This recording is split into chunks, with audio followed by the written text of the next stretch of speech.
ಪ್ರಧಾನಮಂತ್ರಿ ನರೇಂದ್ರ ಮೋದಿ ಅವರು 2024ರಲ್ಲಿ ವರ್ಚುವಲ್ ಪ್ರಕ್ರಿಯೆಯ ಮೂಲಕ ಶಂಕುಸ್ಥಾಪನೆ ನೆರವೇರಿಸಿದಂತಹ ಬಂಟ್ವಾಳ ರೈಲು ನಿಲ್ದಾಣದ ಪುನರ್ ಅಭಿವೃದ್ಧಿ ಕಾಮಗಾರಿ ಇದೀಗ ಪೂರ್ಣಗೊಂಡಿದ್ದು ಉದ್ಘಾಟನೆಗೆ ಸಿದ್ಧ ಆಗಿದೆ. ಕೇಂದ್ರ ಸರ್ಕಾರದ ಮಹತ್ವದ ಯೋಜನೆಯಾದ ಅಮೃತ ಭಾರತ ಸ್ಟೇಷನ್ ಸ್ಕೀಮ್ 2ನೇ ಹಂತದಡಿ ನವೀಕರಣಗೊಂಡಂತಹ ನೈಋತ್ಯ ರೈಲ್ವೆ ವಲಯದ 4 ರೈಲು ನಿಲ್ದಾಣಗಳಲ್ಲೊಂದಾಗಿ ಬಂಟ್ವಾಳವು ಅಭಿವೃದ್ಧಿಗೊಂಡಿದೆ. 26.18 ಕೋಟಿ ರೂಪಾಯಿ ಅಂದಾಜು ವೆಚ್ಚದಲ್ಲಿ ಕೈಗೆತ್ತಿಕೊಳ್ಳಲಾಗಿದ್ದ ಈ ಕಾಮಗಾರಿಯಿಂದ ಬಂಟ್ವಾಳ ರೈಲು ನಿಲ್ದಾಣವು ಆಧುನಿಕ ಹಾಗೂ ಪ್ರಯಾಣಿಕ ಸ್ನೇಹಿ ಕೇಂದ್ರವಾಗಿ ರೂಪುಗೊಂಡಿದೆ. ನಿಲ್ದಾಣದ ನಿರೀಕ್ಷಣಾ ಮಂದಿರಗಳು ಮತ್ತು ಟಿಕೆಟ್ ಬುಕಿಂಗ್ ಕೌಂಟರ್ಗಳನ್ನು ನವೀಕರಿಸಿ ಹೆಚ್ಚಿನ ಸ್ಥಳ ಹಾಗೂ ಉತ್ತಮ ಕುಳಿತುಕೊಳ್ಳುವ ವ್ಯವಸ್ಥೆಯನ್ನು ಕಲ್ಪಿಸಲಾಗಿದೆ. ಸುತ್ತಾಟ ಪ್ರದೇಶವನ್ನ ಅಭಿವೃದ್ಧಿಪಡಿಸುವುದರೊಂದಿಗೆ ವಾಹನಗಳ ಡ್ರಾಪ್ ಅಪ್ ಮತ್ತು ಪಿಕಪ್ ಪ್ರದೇಶಗಳನ್ನು ಪ್ರತ್ಯೇಕವಾಗಿ ವಿನ್ಯಾಸಗೊಳಿಸಿ ಸಂಚಾರವನ್ನು ಸುಗಮಗೊಳಿಸಲಾಗಿದೆ.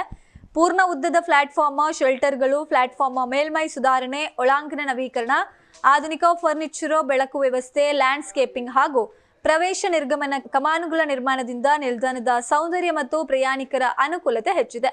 ಅಲ್ಲದೆ ಉನ್ನತ ಮಟ್ಟದ ಎಲ್ಇಡಿ ಬೆಳಕು ವ್ಯವಸ್ಥೆ, ಪ್ಲಾಟ್ಫಾರ್ಮ್ ಹೆಸರು ಫಲಕಗಳು, ಸೈನ್ ಬೋರ್ಡ್ಗಳು, ಫಾಸ್ಟ್ವರ್ಡ್ ಲೈಟಿಂಗ್, ಕೋಚ್ ಮತ್ತು ರೈಲು ಇಂಡಿಕೇಶನ್ ಬೋರ್ಡ್ಗಳು, ಸಾರ್ವಜನಿಕ ಘೋಷಣೆ, ಗಡಿಯಾರಗಳನ್ನು ಕೂಡ ಅಳವಡಿಸಲಾಗಿದೆ. ಅಮೃತ ಭಾರತ ಸ್ಟೇಷನ್ ಸ್ಕೀಮ್ ಯೋಜನೆಯಡಿ 2ನೇ ಹಂತದಲ್ಲಿ ನವೀಕರಣಗೊಂಡ ನೈಋತ್ಯ ರೈಲ್ವೆ ವಲಯದ 4 ನಿಲ್ದಾಣಗಳು ಸೇರಿದಂತೆ ದೇಶದಾದ್ಯಂತ ಒಟ್ಟು 75 ರೈಲು ನಿಲ್ದಾಣಗಳು ಅಭಿವೃದ್ಧಿಗೊಂಡಿದೆ. ಇವೆಲ್ಲವನ್ನ ಜೂನ್ 17ರಂದು ಪ್ರಧಾನಿ ನರೇಂದ್ರ ಮೋದಿ ಅವರು ವರ್ಚುವಲ್ ಪ್ರಕ್ರಿಯೆ ಮೂಲಕ ಲೋಕಾರ್ಪಣೆ ಮಾಡುವ ಸಾಧ್ಯತೆ ಇದೆ ಎಂದು ತಿಳಿದು ಬಂದಿದೆ. ಈ ಪುನರಭಿವೃದ್ಧಿ ಕಾಮಗಾರಿ ಪೂರ್ಣಗೊಂಡಿರೋದ್ರಿಂದ ಬಂಟ್ವಾಳ ರೈಲು ನಿಲ್ದಾಣವು ಆಧುನಿಕ ಸೌಲಭ್ಯಗಳನ್ನು ಹೊಂದಿದ ಸುರಕ್ಷಿತ, ಪರಿಣಾಮಕಾರಿ ಹಾಗೂ ಪ್ರಯಾಣಿಕರ ಅಗತ್ಯತೆಗಳಿಗೆ ಸ್ಪಂದಿಸುವ ಪ್ರಮುಖ ರೈಲು ನಿಲ್ದಾಣವಾಗಿ ಪರಿವರ್ತನೆಯಾಗಿದೆ.